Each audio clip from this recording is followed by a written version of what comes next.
दोस्तों नमस्कार। आपके अपने चैनल सीधे बोल में आप सभी का स्वागत है। मैं मुकेश उदैनिया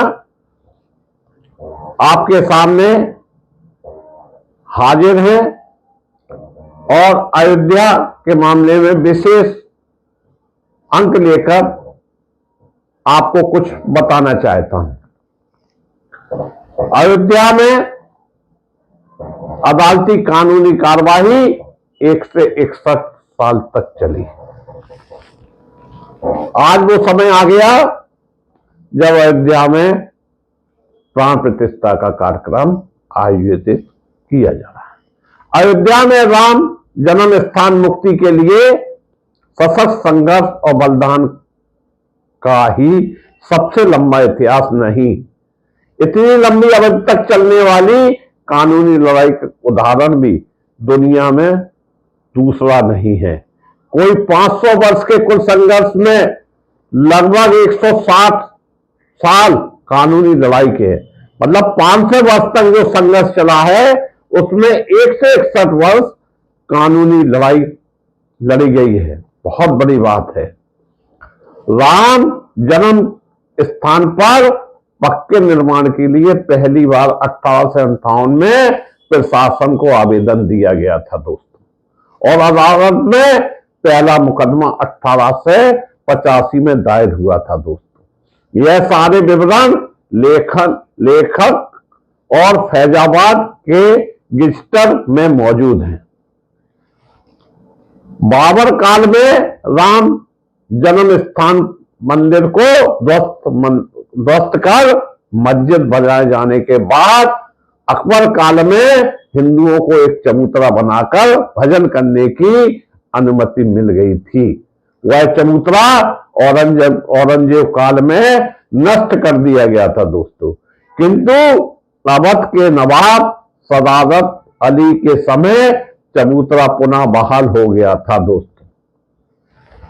इतनी बड़ी लड़ाई लड़ी गई जिसमें अकबर, बाबर और औरंगजेब काल शामिल रहा है।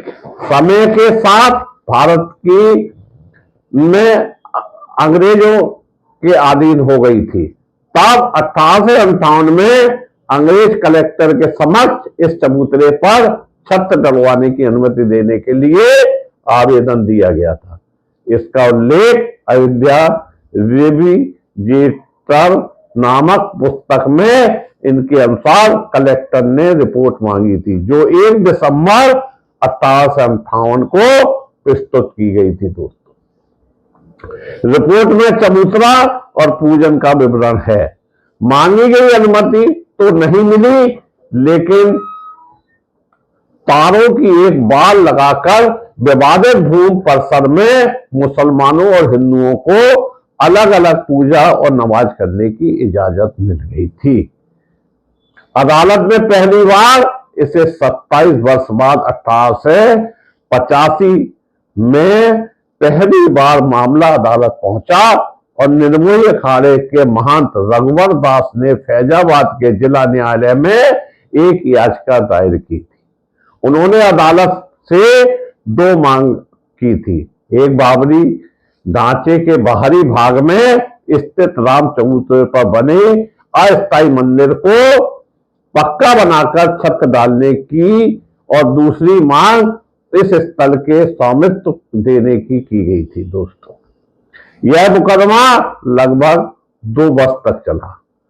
मन में हिंदुओं को पूजा अर्चना का अधिकार तो दिया गया, किंतु वहां कोई पक्का निर्माण करने या स्वरूप में किसी भी प्रकार के परिवर्तन करने की अनुमति देने से इनकार कर दिया गया था दोस्तों। साथ ही स्वामित्व देने की मांग भी खारिज कर दी, लेकिन जज ने यह टिप्पणी अवश्य की थी कि जो हुआ था वह अनुचित था। इस याचिका के बाद अंग्रेज सरकार ने दोनों परसों की सीमा बना दी थी।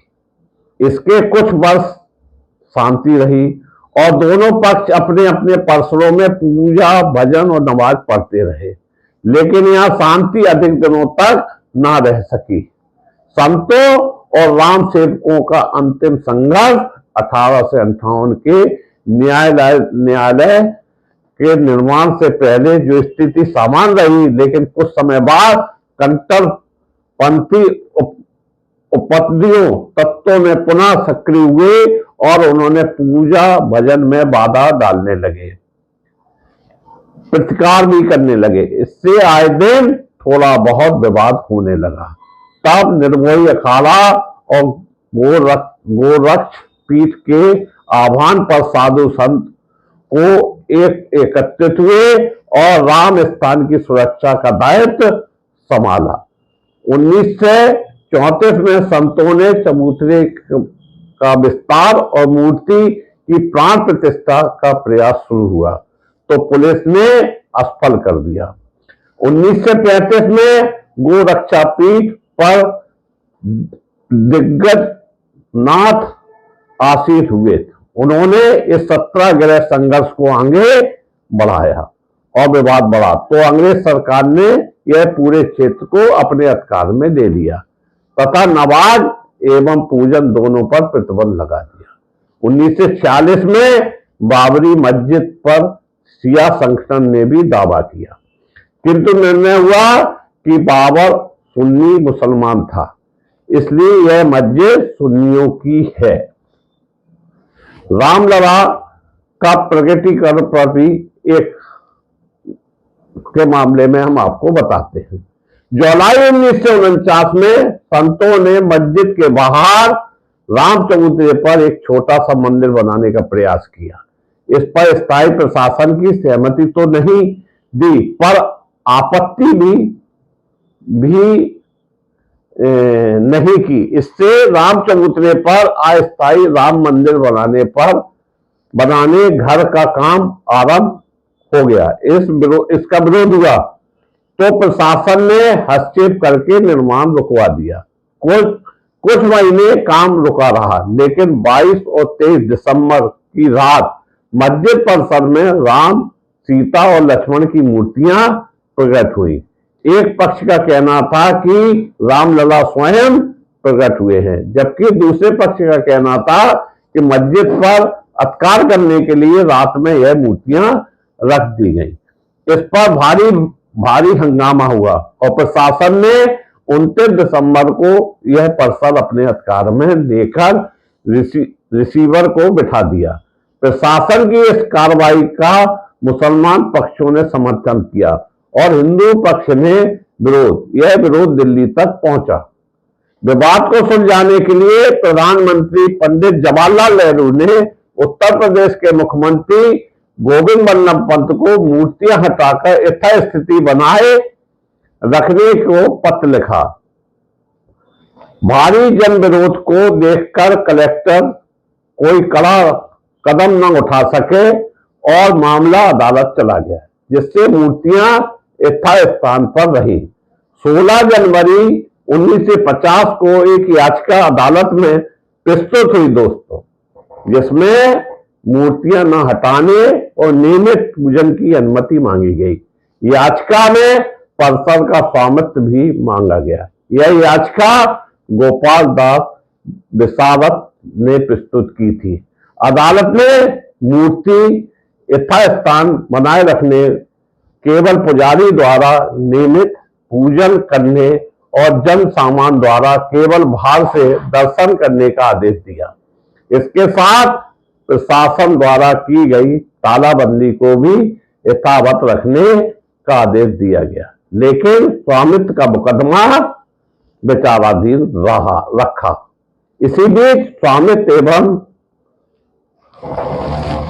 ताला खोलने और जनसाधारण के भीतर से दर्शन करने का एक और वाद महंत रामचरण दास जी की ओर से दायर हुआ।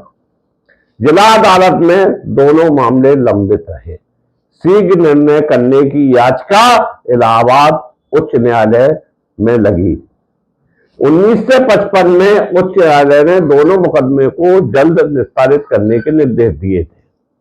अब तक मुसलमान पक्ष की ओर से ना तो किसी ने परिसर पर दावा प्रस्तुत किया था और ना मुकदमे में कोई हस्तक्षेप किया था। दोनों याचिकाकर्ताओं ने जो मांग की जा रही थी वह शासन की ही थी। 1959 में निर्मोही अखाड़े ने अदालत में इस परिसर पर अपना मालिकाना हक होने का दावा पेश किया। अखाड़े ने तर्क दिया कि 1885 में इस स्थान पर राम चबूतरे पर निर्माण तथा छत लगाने का दावा करने वाले महंत रघुवर दास निर्मोही अखाड़े के थे। पूरे परिसर पर उन्हीं का स्वामित्व प्रमाणित है। दिसंबर 1961 में विरासत एवं महंत रामचरण दास परमहंस द्वारा दायर याचिका को 12 वर्ष से पूरे होने में केवल 4 दिन शेष थे। यह प्रावधान है कि यदि किसी स्वामित्व की याचिका में 12 वर्ष तक किसी को कोई आपत्ति ना हो तो वादी के पक्ष में निर्णय माना जाता है। दोनों याचिकाकर्ताओं को अपने पक्ष में निर्णय होने की उम्मीद बन गई थी। तभी 12 वर्ष में केवल 4 दिन पहले सुंदी सेंट्रल वक्फ बोर्ड की तरफ से मोहम्मद हाशिम अंसारी ने पूरे परिसर पर मालिकाना हक होने का दावा प्रस्तुत कर दिया।